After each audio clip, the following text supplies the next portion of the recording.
दिनांक 31 डिसेंबर 2025 रोजी उमेदवार अर्ज छाननीवेळी तौफिक पैलवान यांच्या उमेदवारीवर अपक्ष उमेदवार नय्यूम अजीज सालार यांनी 3 आपत्तीबाबतची हरकत घेतली व तौफिक पैलवान यांचा उमेदवारी अर्ज रद्द करण्याची मागणी केली।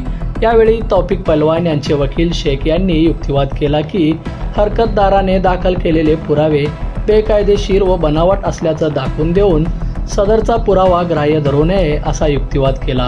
ॲडव्होकेट शेख यांचा युक्तिवाद ग्राह्य धरून सालार यांची हरकत फेटाळून लावली व प्रभाग 20 मधून तौफिक पैलवान यांचा अर्ज वैध ठरवण्यात आला।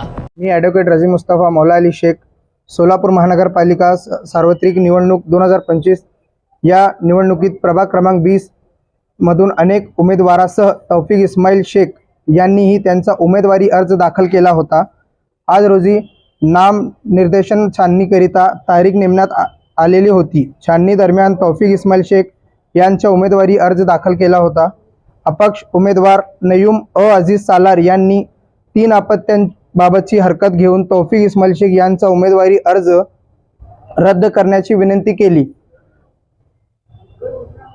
निवडणूक निर्णय अधिकारी यांच्याकडे केली।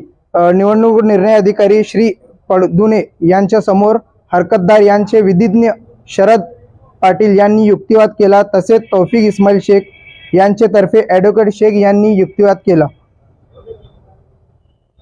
हरकतदाराने दाखल केलेले पुरावा बेकायदेशीर व बनावट असल्याचे दाखवून देऊन सदरचा पुरावा ग्राह्य धरून नसल्याची खात्री पटवून देऊन हरकतदारांनी नोंदवलेली हरकतीवर न्याय निवाडा देण्याचे अधिकार निवडणूक निर्णय अधिकारी यांच्या अधिकार क्षेत्रात येत नसल्याने सविनय पटवून दिल्याने ॲडव्होकेट शेख यांचा युक्तिवाद ग्राह्य धरून सालार यांचा हरकत फेटाळून लावली व प्रभाग क्रमांक 20 ड मधील तौफिक इस्माईल शेख यांचे अर्ज वैध ठरविण्यात आला।